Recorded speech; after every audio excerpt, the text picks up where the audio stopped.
As I was listening to the music, I kept on hearing some extra notes I haven't heard in a while, and I realized it was Ron on the lead guitar. So glad to have you back, Ron. And Ron has worked diligently the past 2 weeks to improve our sound, and it sounds a lot better to me. I hope it sounds better to you. It's so good to see so many faces that are finally back home. I enjoy saying this. I love you very, very much. I love you. You know, one thing, I don't need my one fine. Thank you, Joanna. You're very kind. God, in a way, gave us a time out. You realize that. Here, everything was going one way, then all of a sudden, everything gets shut down. I don't know about you, but I didn't like the shutdown at all. That was a long time. But coming out of this COVID pandemic, I'm looking forward to what God has for us. But don't think everything's going to be like it was. No, just like after 9/11, it's not like it was before. And it won't be the same after this. And of course, you never know, there could be another. So the world is always an uncertain place. We want stability. We want everything right, understandable, where we can enjoy and relax. I got a word for you. This ain't heaven. This is earth. And Jesus said, you will have tribulation. In the world you will have tribulation, but be of good cheer, I've overcome the world. So no, you have to be ready for anything when it may come, no matter what. And don't get blown around by every little thing that comes along. Stand firm in God and trust Him, and we'll get through it together. Now, we're going to have to do what's called a reset. See, we like to hit resume. You know, like you're driving your car and you hit the brake, and it slows you down, you hit resume, and it goes everything like it was before.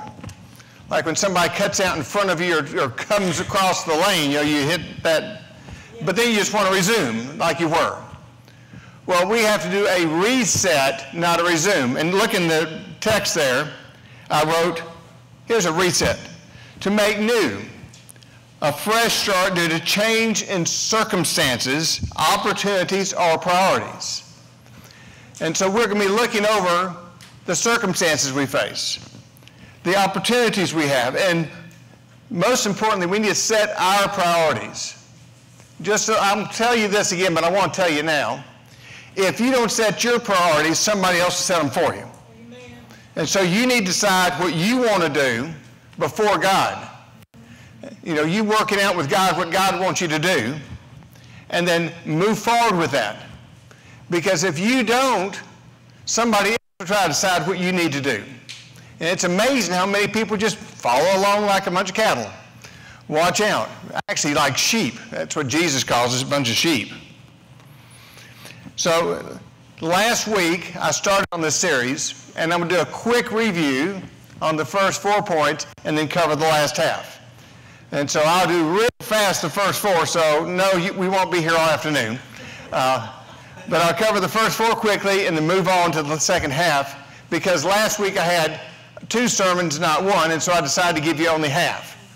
And so, yes, I hear a thank you over here. So here's some principles for resetting your life after trauma. Let me tell you this about trauma. You think, well, I haven't been through a trauma. Everybody has. When they shut us down, we had to wear these masks and had to not even go out to eat or anywhere, just sort of stuck. We all got some trauma in us, whether some to more degree than others, but we all were affected by what we went through. So just know that. Now, expect to feel mixed emotions. So we're coming out of this time of this shutdown and everything, but there will be a lot of mixed emotions going on. Consider the nation of Israel was captive by the Babylonians for 70 years. Then finally, when the Medes and Persians won the battle and defeated the Babylonians, then the nation of Israel could come on back. Now, not all of them did, a lot of them did. But you believe there's still some of that remnant that still are back in Iraq. You say, how'd they get there? The Babylonian captivity. In Ezra chapter 3, verse 8, all who had returned from captivity in Babylon began to work on rebuilding the temple of God. Notice, what are they doing first? They've been away for 70 years. Jerusalem is in ruins, including the temple, and the first thing they say is, we've got to worship. So that's where they start. When the builders finished laying the foundation, everyone sang with thanksgiving to God and shouted, "Praise the Lord, the foundation of his temple has been laid." So they're really happy about this. But, now there's a lot of buts around. So look at this. But many of the older people, including the priests and the family leaders, who had seen and remembered the first temple, wept with sadness when they saw the new foundation. But there's again some more. But because everyone made so much noise, it could not be heard from far away. No one could tell the difference between the joyful shoutings and the sad cryings, and it all mingled together. So there's happiness and sadness, but they're all shouting together.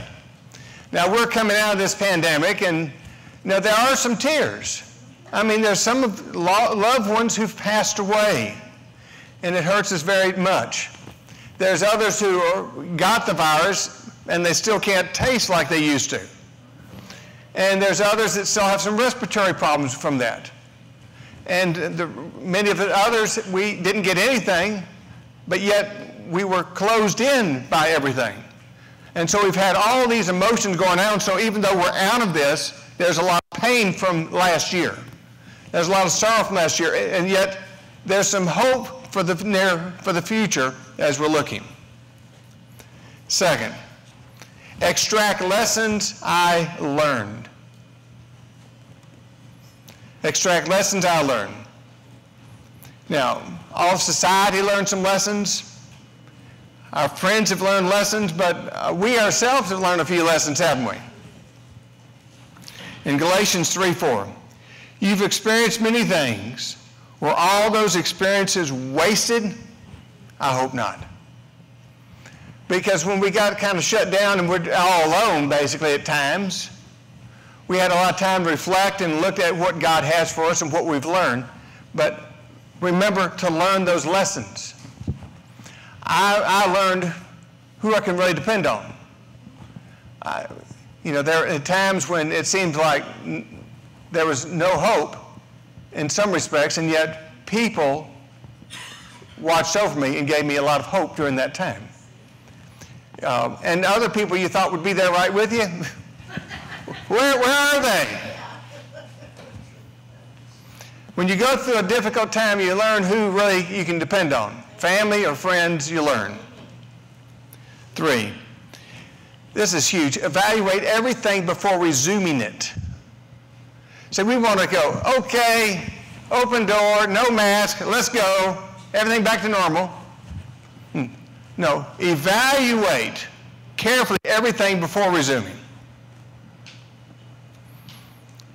It's kind of like when you say you have an airplane you haven't flown in a long time. You've been cooped up somewhere. You don't go just jump in the airplane and take off. You got to practice a little bit. You got to prepare, you got to remember things and learn, and then you take off. You don't just go jump in and take off. It's like somebody that had a stroke. They used to know how to walk, but they don't know how to walk anymore.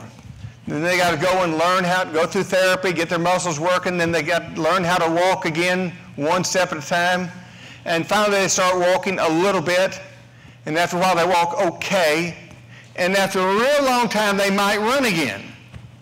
But it doesn't happen overnight.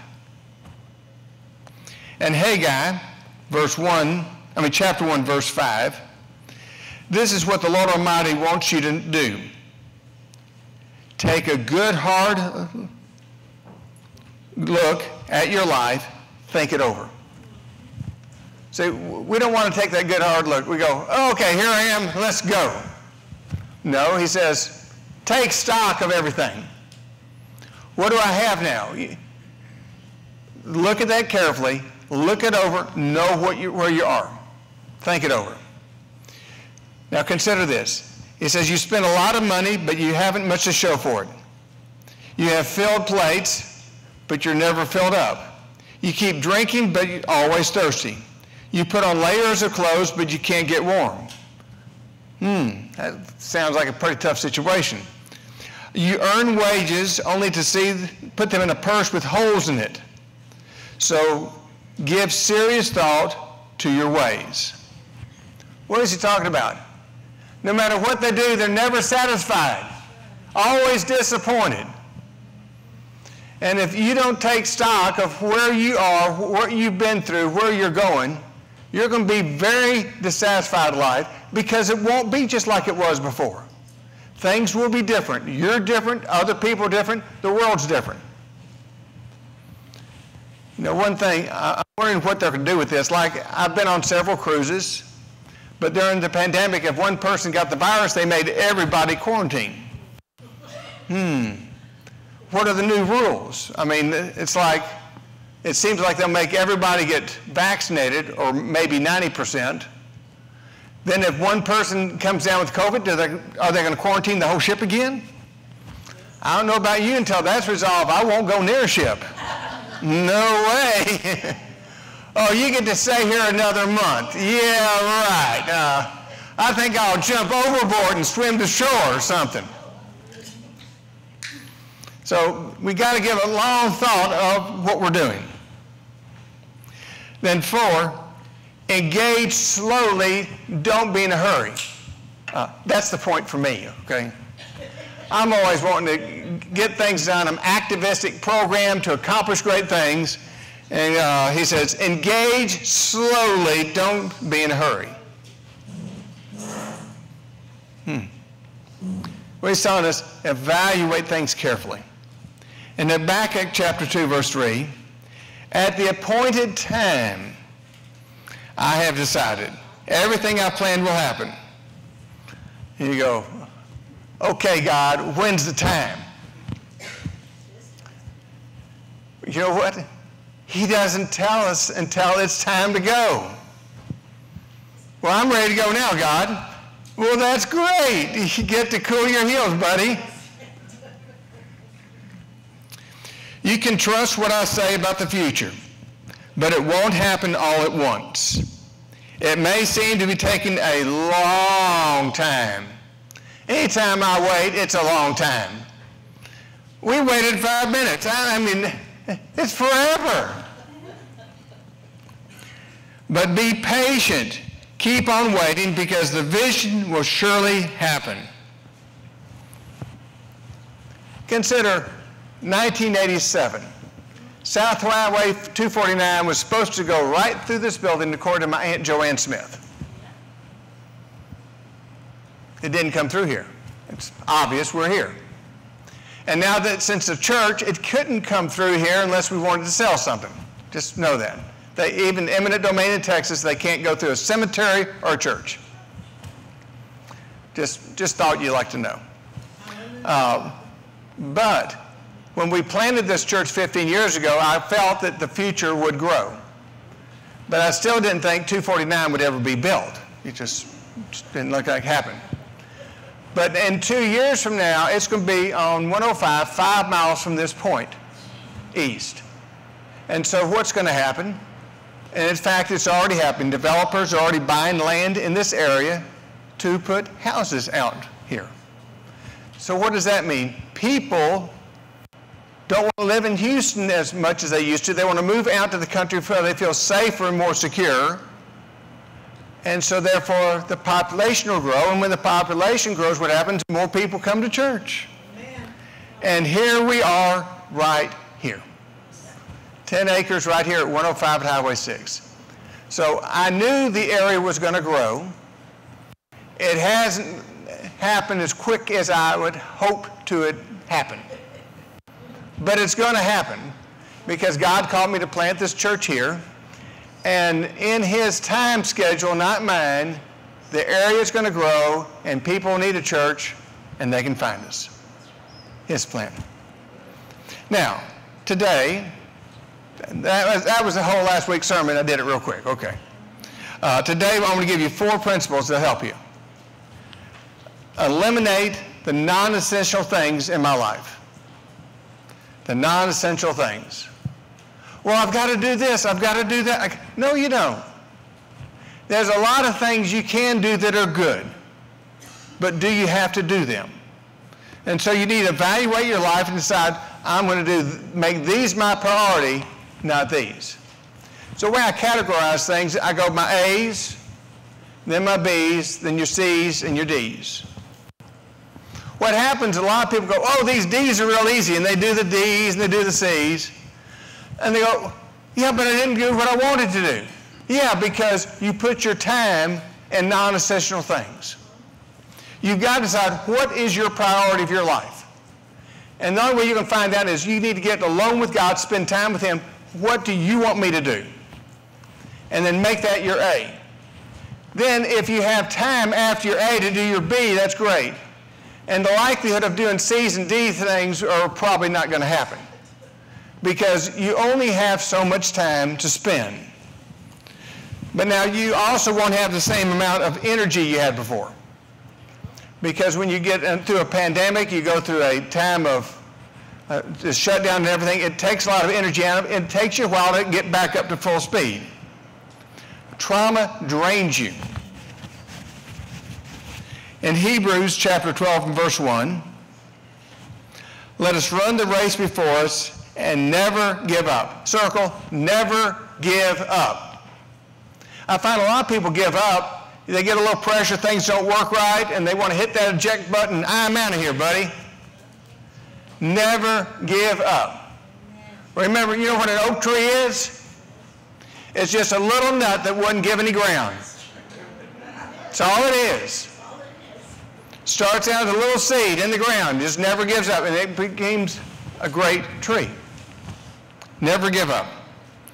We should remove from our lives anything that will get in the way and sins that hold us back.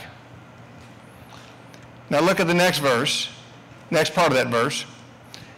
We must throw off every weight that slows us down, especially those sins that just won't let go. Now, if you look in the actual Greek, it says strip off. In other words, sometimes people are dealing with something, they go, well, I don't know if I really need to get rid of it. I know I should, but you know. He says, get rid of it. If anything is slowing you down from what God wants you to do, get rid of it. Well, I've had it for a long time. I've always done this. It just feels right, but I know I shouldn't be doing it. God says, strip it off. Get rid of it. Don't let it hold you down anymore. What it is, it weights you down, slows you down, and then you don't accomplish what you're supposed to do.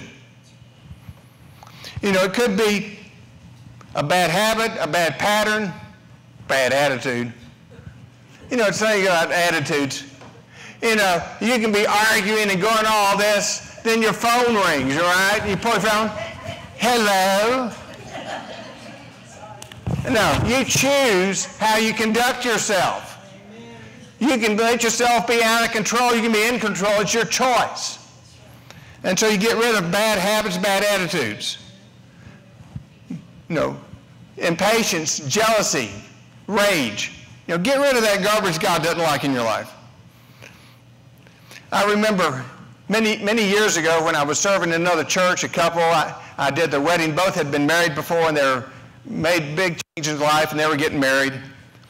And a few weeks later, I ate dinner with them, and the wife said, you know, I didn't realize how much garbage I was bringing with me down the aisle when I got married again.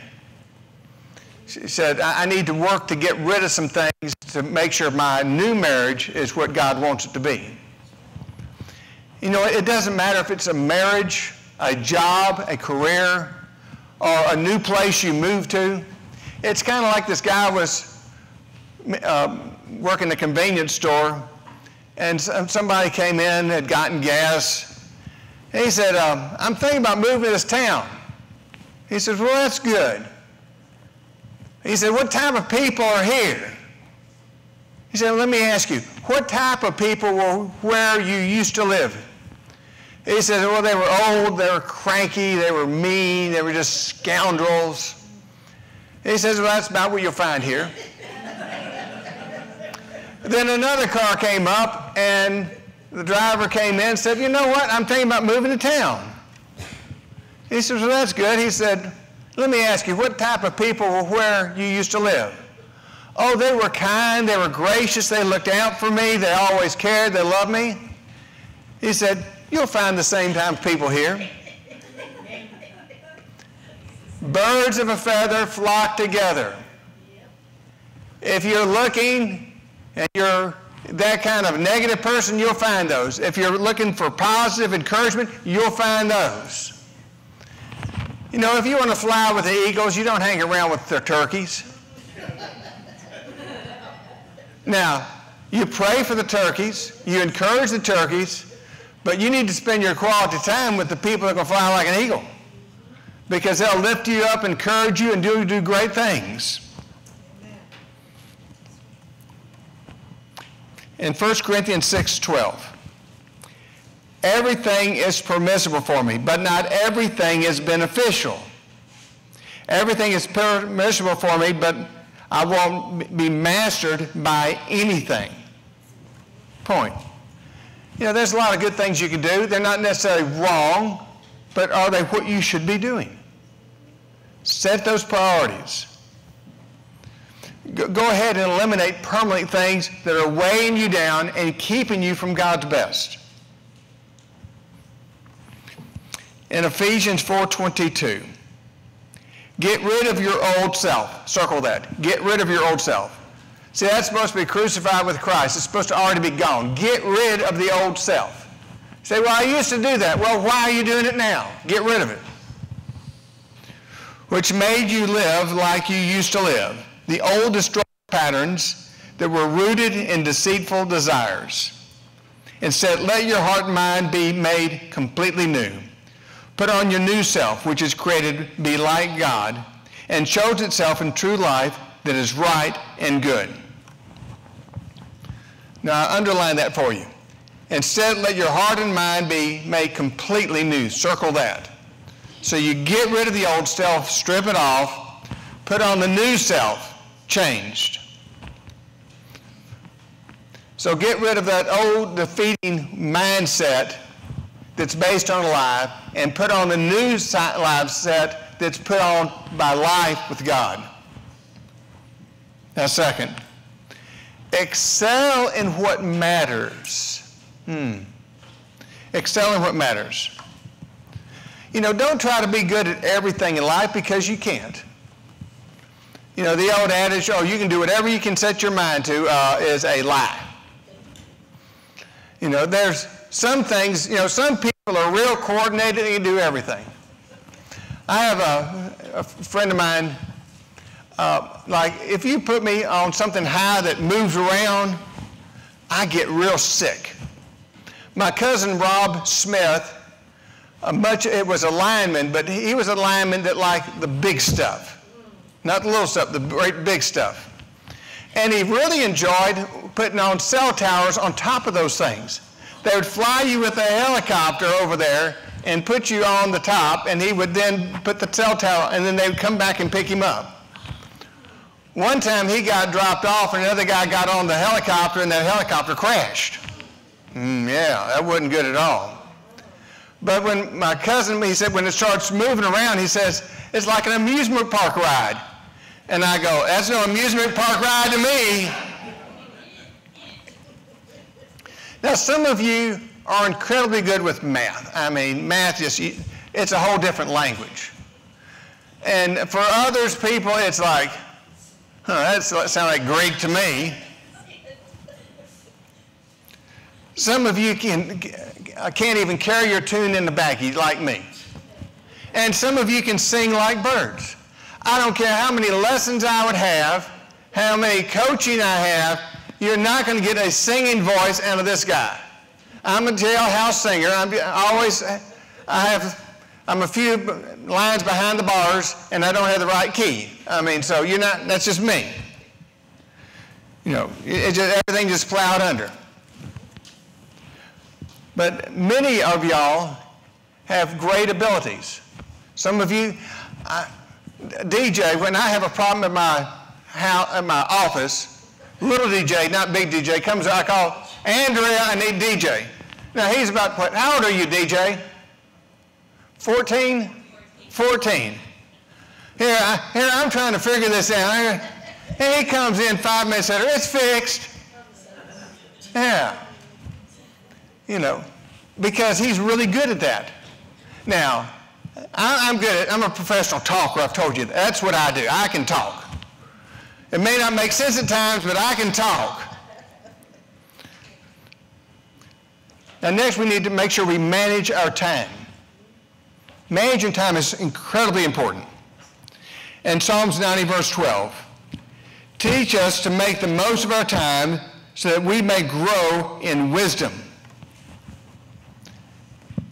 You know, the difference between failure and great success is many times using your time, employing your time well. You know what the most perishable resource you have? It is not money. It is not food. You know, some food, you leave it out for 30 minutes, it spoils on you. You just got to cook it and eat it, or it's not going to be very good. But the most perishable thing you have is time. You got 168 hours a week, period. Now, if you lose money, what happens? You can go borrow more money, you can earn more money, but time, like we'll say, I want to borrow your time. You're not borrowing time, you're using their time. Because you use it, it goes away whether you use it or not. It just runs right on by. And it's amazing the older we get how fast time just runs by. I mean, the days seem to be longer, but the weeks just rush by, especially the years.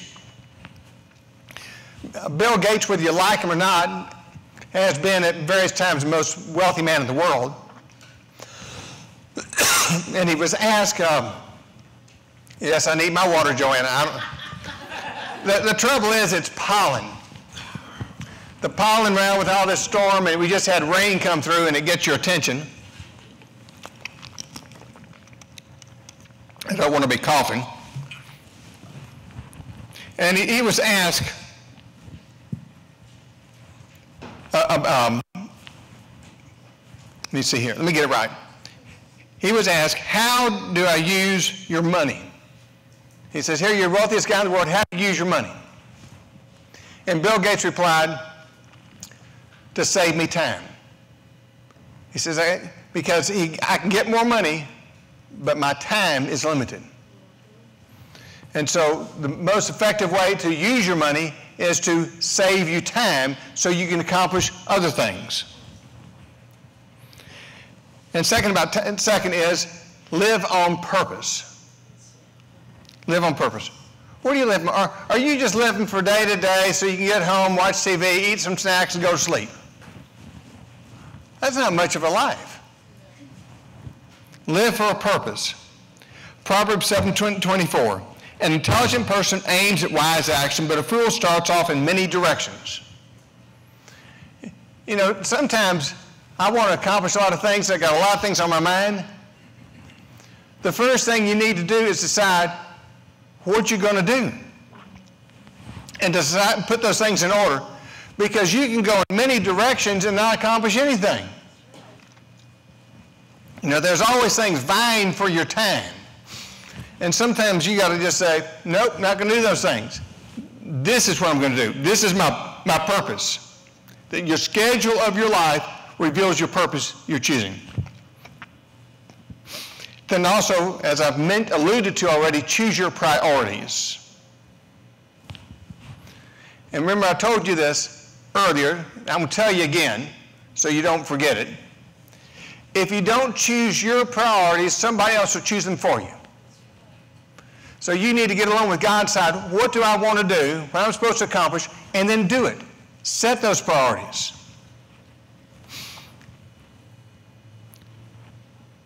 I'm going to give you one verse in a moment, but I'm going to tell you about it first. Jesus had 3 friends that weren't the disciples, but he was very close to: Lazarus, Martha, and Mary. And Lazarus all we know is he was his buddy, but Martha was always busy doing something, but Mary was doing something different. Here's the verse, Luke 10:41.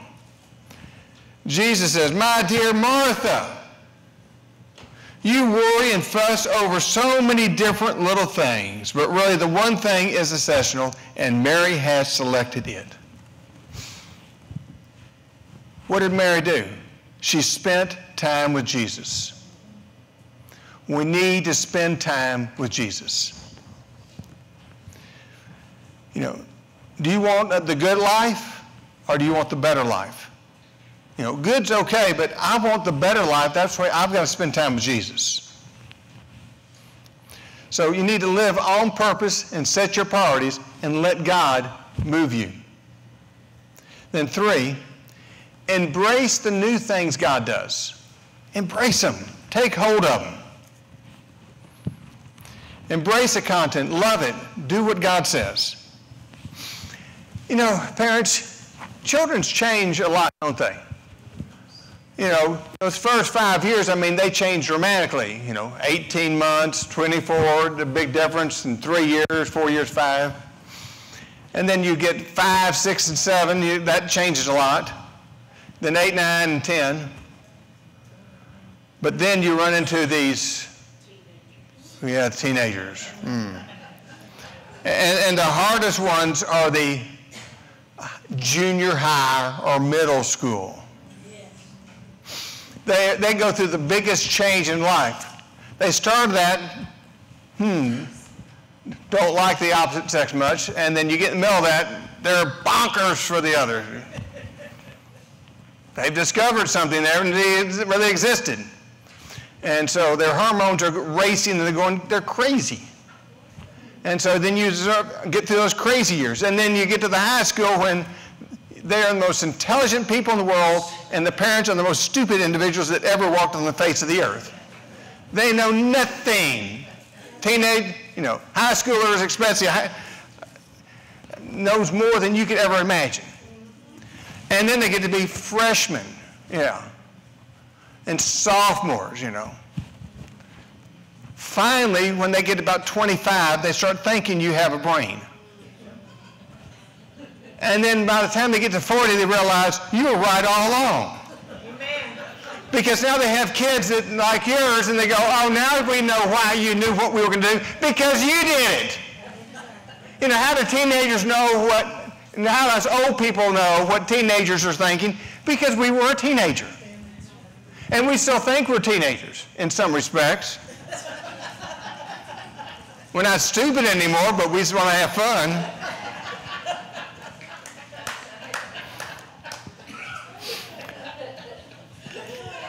In Isaiah 43, verse 18, the Lord says, "Forget the former things and do not dwell in the past." You realize a lot of people sitting around, they talk about how it used to be. And they remember all the good things, how it used to be. But this is now. You realize they used to have vacation Bible school in the summer for 2 weeks. And revivals for 2 weeks at a time, several times a year. They needed a lot of reviving back then. Now, they hardly do revivals. In fact, if you hold them, all you have is Christians that come. And vacation Bible school, we might get 4 days out of them. And we'll do that next year, according to Marva Grice. She said, "Not this year, no. Don't kill me." I changed my mind. She says, "You're going to die." But we tend to remember things in the past better than they were. You realize that? Because we tend to remember just the good stuff, not the bad stuff that happened. And people that live in the past, what happens? They miss today, what God has for you, and you miss what God is planning for in the future when you keep on going in the rearview mirror. And further, instead, look at the new things I'm going to do. They're already starting to happen. Can you see what I have begun? Can you see it? God's starting new things all the time. And we need to make sure we harness it and take hold of that so that he can open up doors for us and bless us as we never thought possible. You know, sometimes I feel people are going 100 miles an hour looking ahead, but they're not really looking ahead. They're looking in the rearview mirror. Yeah, going down the highway, they're looking in the past. They remember all the good things, everything back then, and they want to do the future like they did in the past, but it's in the rearview mirror. It's gone. It's gone. You say, I'm here. That's something in my mind. I always go, this is where I am. I can't change the past. I can learn from the stupid decisions of the past, yes, but I'm not going to live in the past. This is where I am. What does God want me to do? Move forward. And right now we've been looking through this series, 5 different books. They're called, it's Ezra, Nehemiah, Malachi, Zephaniah, and Haggai. These are the post-exile books. These are 5 prophets that spoke for God to the people after the Babylonian captivity. And now they've come back to worship, and I'm saying they came out of their captivity after 70 years, and the first thing they did was worship. Now we've come out of our 1-year captivity, and it's time to worship, friends. Time to worship. And 4, expect change, expect incremental change. Incremental change. See, we want change real quick. And God says, no, it's going to be incremental change. And see, that's the exact opposite of what we want. We want, okay, we want to turn the light switch on. It's been off for a year. We want to kick it back on and roll 100 miles an hour. No, God says 1 step at a time. See, we realize we're always in a hurry, and God's never is. You know, sometimes we want to buy God a new watch. But God doesn't have a watch. Time, you know, if you're on this planet, there's time frame.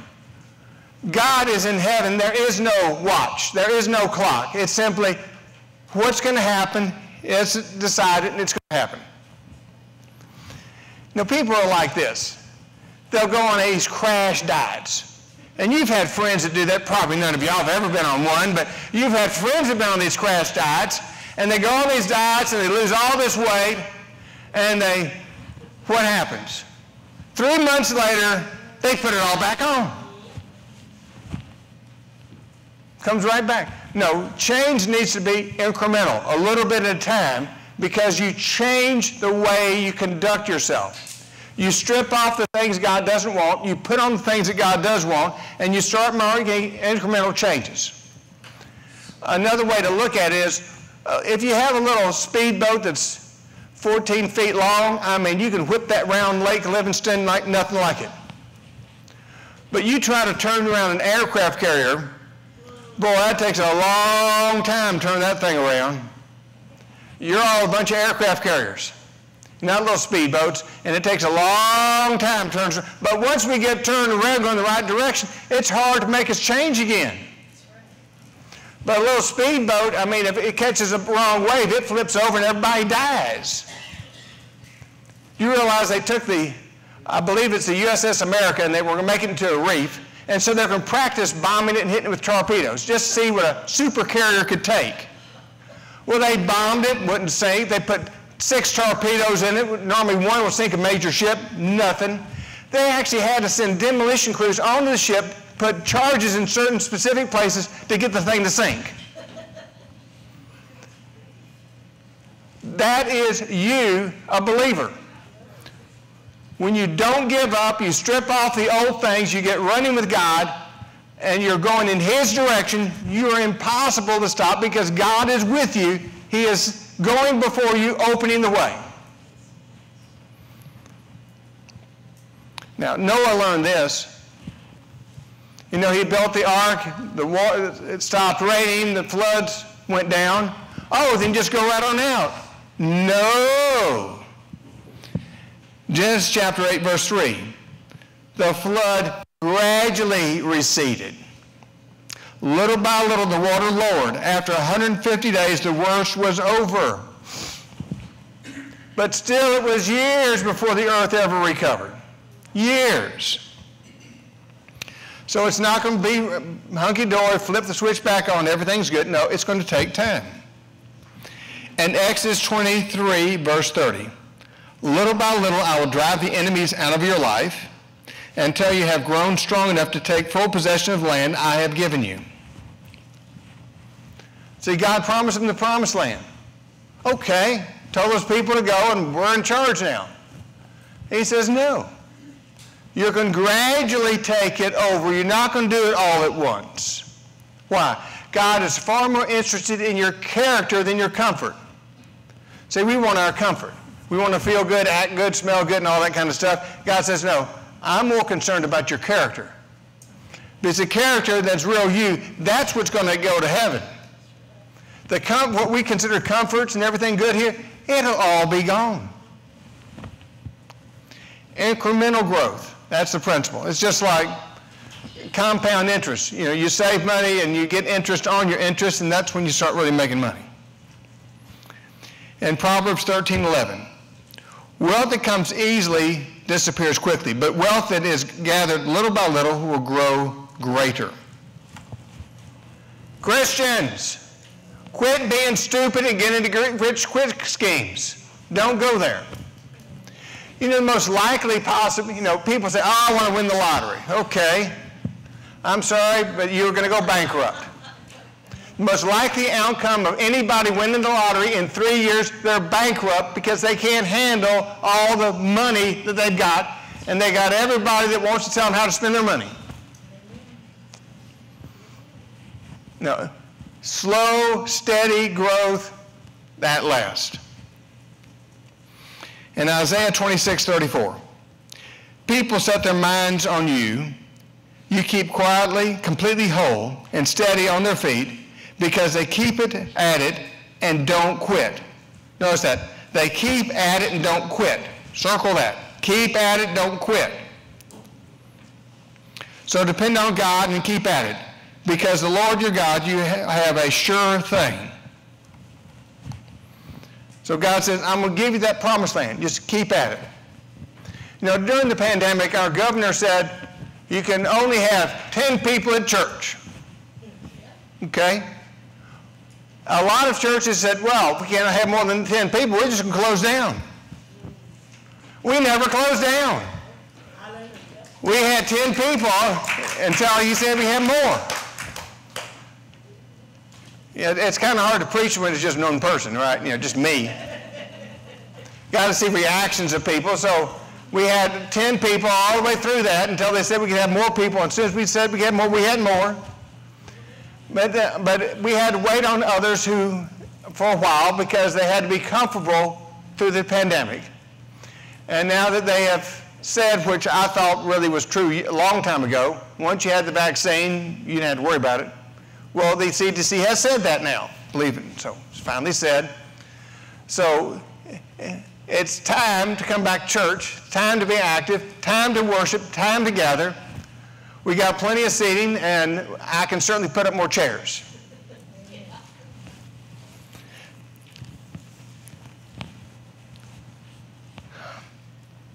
Let me look back at Isaiah 26:3-4.